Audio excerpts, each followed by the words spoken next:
আলহামদুলিল্লাহ, আল্লাহ তাআলা নতুন আরেকটি দিন দেখার সুযোগ করে দিয়েছে। ঘুম থেকে উঠে তো আল্লাহর শুকরিয়া আদায় করেছি, আর এখন বেশ খানিকটা সময় পরে ছেলেদের জন্য একটু নাস্তা বানিয়ে নিচ্ছি। গতকাল আমার ছোট ছেলের আবদার ছিল, তার জন্য যেন আমি একটু স্পেশালভাবে একটু পিৎজা বানাই। তো ঘুম থেকে উঠে তো পুরোপুরি ভুলে গিয়েছিলাম পিৎজার ডোটা মেখে নিতে। তো তাড়াতাড়ি করে একটা রুটির ডো বানিয়ে আমি তাকে এই ঝটপট নাস্তাটা বানিয়ে দিচ্ছি। আসসালামু আলাইকুম ভিউয়ার্স, কেমন আছেন সবাই? আলহামদুলিল্লাহ আমি ভালো আছি। আশা রাখছি যে যেখান থেকে আজকের আমার এই ব্লগটি দেখছেন সবাই ভালো আছেন, সুস্থ আছেন এবং নিরাপদে আছেন। চলে এলাম নতুন দিনের নতুন আরেকটি লাইফস্টাইল ব্লগ আপনাদের সাথে শেয়ার করার জন্য। আশা রাখছি প্রতিদিনের মতো আজকের ব্লগটাও আপনাদের অনেক ভালো লাগবে। সকালবেলা গৃহিণীদের তো এক প্রকার দৌড়ের উপর থাকতে হয়, কারণ তাদের সন্তানরা যখন স্কুলে যায় তাদেরকে স্কুলে পাঠিয়ে দেওয়ার আগে অনেক কাজ থাকে। তো অনেকটা প্রেশার নিয়ে আজকের ব্লগটা রেডি করেছি, আর অনেকটা সকালবেলা হওয়ার পরেই আমি তাড়াতাড়ি করে রান্নাঘরে ঢুকে গিয়েছিলাম, কারণ শ্যুট নিতে গেলে দেখা যায় নাস্তা বানাতে আমার দেরি হয়ে যাবে। তো ছেলের পছন্দের নাস্তা বানাতে বানাতে আমি তার জন্য চাও বানিয়ে নিচ্ছি, কারণ সে সকালবেলা চা না খেয়ে স্কুলে যেতে চায় না। ছেলে আমার তিনটা, কিন্তু আবদার সবচেয়ে বেশি আমার ছোট ছেলেটাই করে থাকে, কারণ ছোট ছেলেটার আবদারটা আমি যখন পূরণ করি তো তখন বাকি বড় ছেলে এবং মেজো ছেলের আবদারটাও পূরণ হয়ে যায়। যদিও সকালবেলা তারা খুব একটা আবদার করে না, তাদের আবদার সব সময় থাকে সন্ধ্যাবেলা। তো ছোট ছেলের এই পছন্দের নাস্তা যদি আমি তাকে বানিয়ে না দিতাম তাহলে সকালবেলা ঘুম থেকে উঠে কান্নাকাটি শুরু করে দিত। তো তাকে তার পছন্দের নাস্তাটা দিয়ে বিদায় দিয়ে আমি অনেকক্ষণ একটু রেস্ট নিয়েছি। এরপরে আমি আমার সকালের ব্রেকফাস্টটা করার জন্য গতকাল আমি কিছু কেক ডেলিভারি দিয়েছি। তো সেই কেক ডেলিভারি দেওয়ার পরে আমি নিজের জন্য একটি টাপ কেক রেখে দিয়েছিলাম। তো চলুন আমি আপনাদের সাথে একটু শেয়ার করি গতকাল সন্ধ্যাবেলা আমি কিভাবে আমার কিছু কেকের ডেলিভারি কাজ ছিল সেগুলো আমি ডেলিভারি দিয়েছি, আর সেই সাথে নিজের পছন্দের একটি নাস্তা বানিয়েছি। যখন থেকে কেক বানানো শুরু করেছি প্রথম প্রথম তো কেক খেতে বেশ ভালো লাগতো, কিন্তু এখন কেক দেখলে আমার এত বিরক্ত লাগে। জানি না এটা কি শুধু আমার ক্ষেত্রে হয় নাকি অন্যদের ক্ষেত্রেও হয়। অনেক সময় শুনেছি যারা যে জিনিসটা বানাতে পারদর্শী তারা নাকি সেটা খেতে চায় না। প্রথম প্রথম এই জিনিসটা যখন আমি শুনতাম তখন আমার থেকে এটি এক ধরনের অবাক লাগতো, কি বলে এটা, এত মজার জিনিস বানানোর পর কেন সে নিজে খেতে চাইবে না। কিন্তু এখন নিজের বেলাও কিন্তু সেম সেই জিনিসটাই হচ্ছে। যখন থেকে আমি কেক বানানো শুরু করেছি প্রথম প্রথম তো কেকের টেস্ট দেখতে দেখতে এখন এত অনীহা চলে এসেছে। এখন নিজে কেক বানাই ঠিক, কিন্তু একটা কেকের বাইট আমি নিজে মুখে দিই না। তো গতকাল যখন আমি কিছু টাপ কেক বানিয়েছিলাম, তো সেখানে বানানোর পর আমি কেকের কিছু স্লাইস রয়ে গিয়েছিল, তো ভাবলাম নিজের জন্য একটি টাপ কেক বানাই। যেহেতু আমার টাপ কেকের অর্ডার ছিল, তো সেজন্য টাপ কেকগুলো ডেলিভারি দিয়ে যে বাকি অংশটুকু ছিল সেগুলো নিজের জন্য বানিয়ে নিয়েছি। তো এখানে আমি অনেকগুলো টাপ কেক ডেলিভারি দিব, সেজন্য অনেক বড় করে 3 পাউন্ডের মোল্ডে আমি এই কেকটা বানিয়ে নিচ্ছি। আর একে তো আমার ছেলেরাও আছে, যে কোনো সময় টাপ কেক বানালে আমার ছেলেরাও আবদার করে। তো ছেলেদের ইচ্ছাও পূরণ হলো আর ডেলিভারি দেওয়াও হলো। সেই সাথে নিজের জন্য খুবই ছোট দেখে একটি টাপ কেক বানিয়ে নিয়েছি। তো কম বেশি অনেক আপুরাই তো কেক বানাতে পারদর্শী, সেজন্য আমি কোনোটাই রেসিপি সহকারে শেয়ার করছি না, শুধু আপনাদেরকে একটু শেয়ার করছি আমি কিভাবে ট্যাপ কেকগুলো ডেলিভারি দিয়েছি। এই ট্যাপ কেকগুলো বানানো যেমন সহজ তেমনি খেতে ভীষণ মজা। তবে এই কেকগুলোতে একটু উপরে ডেকোরেশন করার প্রয়োজন হয় না, সেজন্য খুব ঝটপটভাবে এই নাস্তাটা এই কেকটা বানানো হয়ে যায়। তবে এখানে আমি 5টি টাপ কেক বানিয়েছি ডেলিভারি দেওয়ার জন্য, সেগুলো তো বানিয়ে দিয়ে দিচ্ছি। আর এখন যেগুলো আপনারা দেখতে পাচ্ছেন সেগুলো আমি আমার ছেলেদের জন্য বানিয়েছি।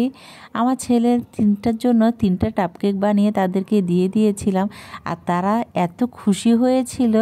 তো সবসময় তো মায়ের বানানো কেকগুলো তারা খুব পছন্দ করে, তো সেজন্য তাদেরকে বানিয়ে দিয়ে দিয়েছি। আর এখন চলুন সকালবেলা আমি নিজের জন্য যে টাপ কেকটা বানিয়েছি সেটা সেটা দিয়ে আমি সকালের ব্রেকফাস্টও করেছি। সেই সকালবেলা অনেকটা 10টা পর থেকে আমি সকালবেলা একটু নাস্তা খেয়ে নিচ্ছি হালকা পাতলাভাবে। তো আপনাদেরকে একটা জিনিস আমি শেয়ার করছি, সেটা হলো আমি গতকাল সন্ধ্যায় নয়, বিকেলবেলা আমার পুরো বারান্দার যতগুলো গাছ আছে সব সরিয়ে নতুন করে আবার একটু ডেকোরেশন করেছি। কারণ মাঝে মাঝে দেখা যায় যে কোনো জিনিস একটু এদিক ওদিক একটু ডেকোরেশন করলে সেখানে কিন্তু থাকতে বেশ ভালো লাগে। তো প্রিভিয়াস যে ডেকোরেশনটা ছিল আমার বারান্দার, সেটাকে একটু চেঞ্জ করে নতুন করে আরেকটু আমি এই কিছু গাছ দিয়ে আমার বারান্দাটাকে নতুন করে একটু সেট আপ করেছি।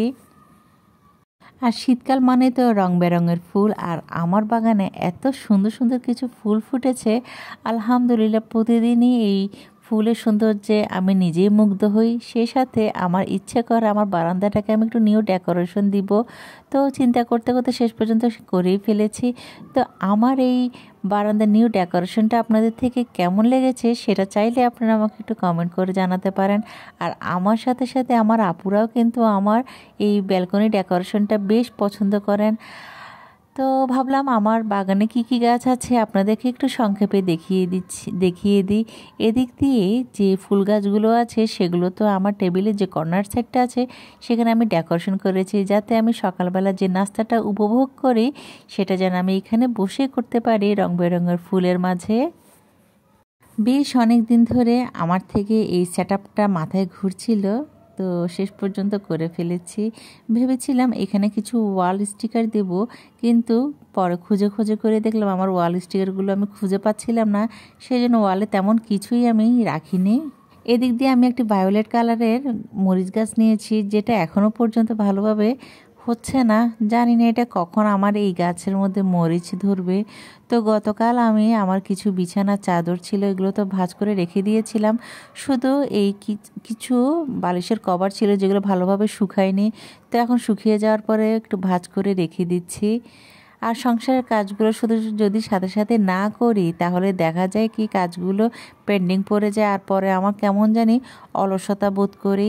সাথে সাথে যদি কাজগুলো করতে না পারি তাহলে দেখা যায় আর পরবর্তীতে করতে করতে অনেক লেট হয়ে যায়। সংসার তো আমার, তাই না? তো সংসারের কাজগুলো তো আমাকেই গুছিয়ে রাখতে হবে, সেটা যতই লেট হোক না কেন। তো এদিক দিয়ে আমার বিছানার যে চাদরগুলো ছিল সেগুলো একটু ভাঁজ করে রেখে দিয়েছি, সেই সাথে বেড কভারটা একটু রেখে দিচ্ছি। তো চলুন এখন একটা ইন্টারেস্টিং জিনিস আপনাদের সাথে শেয়ার করি। আমার প্রিভিয়াস ব্লগে আমি কিছু জিনিস দেখিয়েছি আপনাদের সাথে, সেটা হলো আমরা কিছুদিন আগে যে বারবিকিউ পার্টিটা করেছিলাম সেখানে আমার ছাদ বাগানের কিছু অংশ আমি আপনাদের সাথে শেয়ার করেছিলাম, সাথে কিছু সবজি দেখিয়েছিলাম, যেগুলো দেখে আমার আপুরা অনেক অনেক খুশি হয়েছিল। তো ভাবলাম আজ দিনের বেলা আমি ছাদে গিয়ে আমাদের ছাদ বাগানে যে যে সবজিগুলো আছে সেগুলো নিজ হাতে তুলে আমি আজ দুপুরে রান্নাবান্নাগুলো করে রাখি। এই ছাদ বাগানটা আমাদের সবার, কিন্তু এই ছাদে সকল সবজি চাষ করে আমার নন্নস। তো উনি আমার একজন চাচি শাশুড়িকে দিয়ে এই সকল ধরনের সবজি লাগিয়েছিল। আপনারা মাশাল্লাহ বলতে ভুলবেন না, ছাদে অনেক ধরনের সবজি হয়েছিল। তো সেখান থেকে অল্প অল্প করে কিছু সবজি আমি নিয়ে নিচ্ছি, যেহেতু এটি আমাদের ছাদ বাগান। কিছুদিন আগেও এই ছাদ বাগান থেকে অনেকগুলো মূলা আমার ঘরে দেওয়া হয়েছিল, যেগুলো আপনাদের সাথে শেয়ার করা হয়নি। তো আজ আর মূলা তুলছি না, কারণ মূলাগুলো একটু ছোট, সেজন্য। তো বড় হলে পরবর্তীতে এসে হয়তো নিব। তো এই যে দেখুন আমাদের ছাদে কত সুন্দর করে আমের বাম্পার ফলন হয়েছে, মাশাল্লাহ। এই গাছে 12 মাস আম ধরে, তো বিশেষ করে আমের সিজনে একটু বেশি করেই আম ধরে। আর ছাদে এতগুলো পুদিনা পাতা হয়েছিল, তো সব কিছু আমি একটু নিয়ে নিয়েছি। তো ঝুড়ি করে এক ঝুড়ি সবজি তো নিয়ে এসেছি। ভাবছি আজ দুপুরবেলা ছাদের থেকে যে সকল সবজিগুলো আমি এনেছি সেগুলো দিয়ে আজ দুপুরে একটু রান্নাবান্না করব। আসলে সত্যি বলতে কি, ছাদে যখন যাই আমি অনেকটা উদাসীন হয়ে যাই, কারণ শহরের বাড়িতে এই ধরনের ছাদের মধ্যে সবজি করা আসলে সহজ ব্যাপার নয়। অনেকটা গ্রামীণ এক ধরনের ফিল আসে আমি যখন ছাদে যাই, স্পেশালি যখন আমি এই ধরনের সুন্দর সুন্দর সবজি কিছু দেখতে পাই। তো এখন সবজিগুলো আমি কেটে নিচ্ছি। সবার আগে যে সবজিগুলো আমি রান্না করছি সেটা হলো আমি কিছু কুমড়া ফুল নিয়েছি কুমড়া গাছ থেকে। তো সেই সাথে কিছু কচি কচি পাতাও নিয়েছি। শুধু তো কুমড়া ফুল রান্না করলে একেবারে অল্প দেখাবে, সেজন্য এই অল্প ফুলের সাথে কিছুটা কচি পাতাও দিয়েছি। তো চিংড়ি মাছের সাথে একটু ভাজি করে নিয়েছি এই কুমড়া শাকটি। তো আমি তো জানি না এখনও পর্যন্ত কে বা কারা আমার ব্লগটা এখনও পর্যন্ত কন্টিনিউ করছেন। যদি কন্টিনিউ করে থাকেন এবং লাইক দিতে ভুলে যান, প্লিজ একটি লাইক দিয়ে ভিডিওটি কন্টিনিউ করে যাবেন। আর আপনি যদি আজ আমার চ্যানেলে নতুন হয়ে থাকেন তাহলে সাবস্ক্রাইব করে পাশে থাকা অল বেল বাটনটি প্রেস করে রাখবেন। আর ফেসবুক পেজ থেকে দেখে থাকলে ফলো দিয়ে আমার সাথে থেকে যাবেন। আর এই কাজগুলো যারা করে ফেলেছেন সকলকে অসংখ্য ধন্যবাদ জানাচ্ছি। এদিক দিয়ে ছাদে থেকে যে টমেটো এনেছি আর পুদিনা পাতা এনেছি সেগুলো দিয়ে একটু সালাদ করে নিচ্ছি। তো সবজি রান্না করছি তো সময় বেশিক্ষণ লাগেনি। এদিক দিয়ে চুলার উপরে আমি যে শিমগুলো এনেছি সেই শিম দিয়ে আলু দিয়ে একটু চিংড়ি মাছ দিয়ে একটু ভাজি করে নিচ্ছি।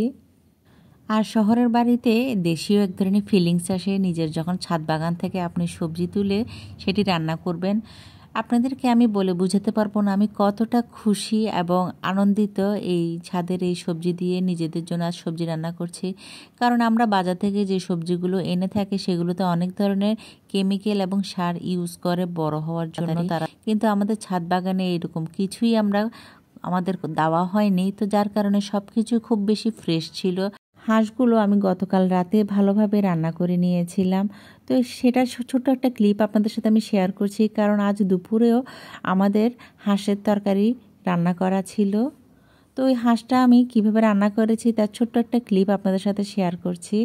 যেহেতু হাঁস রান্না করা আমার আপুরা জানেন, তাই আমি কোনো রেসিপি সহকারে শেয়ার করছি না, শুধু হুটহাট করে তাড়াতাড়ি করে আমি এই খাবারটা রান্না করে ফেলেছি। এখানে দুটো হাঁস রান্না করেছি। আপনাদের ভাইয়া তার বন্ধুদেরকে নিয়ে হাঁস পার্টি করছে, তো যার কারণে আমার উপর দায়িত্ব ছিল আমি যেন হাঁসগুলো রান্না করে দেই। তো সেই সাথে একটু পোলাও চালকে ভাতের মতো করে রান্না করেছি। তো সিম্পল এই হাঁস পার্টি দিয়ে তারা গতকাল রাতেই খেয়েছিল আমার ঘরে, সেজন্য একটু বেশি পরিমাণে হাঁসটা রান্না করেছি। তো তাদেরকে দিয়ে বাকি যেগুলো আমাদের জন্য ছিল সেগুলো আজ দুপুরবেলায় আমি গরম করে ফেলেছিলাম। আর সুন্দর করে আমি আমার পছন্দের যে ক্রোকারির সেটটা আছে সেখানে একটু নিয়ে নিয়েছি প্রত্যেকটা তরকারি, আর টেবিলে খাবারটা সার্ভ করেছি। আর আমার পছন্দের যে ডিনার সেটটা আমি আড়ং থেকে কিনেছি সেই ডিনার সেটের মধ্যে এই খাবারগুলো সার্ভ করে দেওয়ার পরে এত সুন্দর লাগছিল। তো দেখতে দেখতে ব্লগের প্রায় শেষ পর্যায়ে চলে এসেছি। আশা রাখছি প্রতিদিনের মতো আজকের ব্লগটা আপনাদের অনেক ভালো লেগেছে। তো আজ এখানে রাখছি, দেখা হবে নেক্সট ব্লগে। আল্লাহ হাফিজ, আসসালামু আলাইকুম।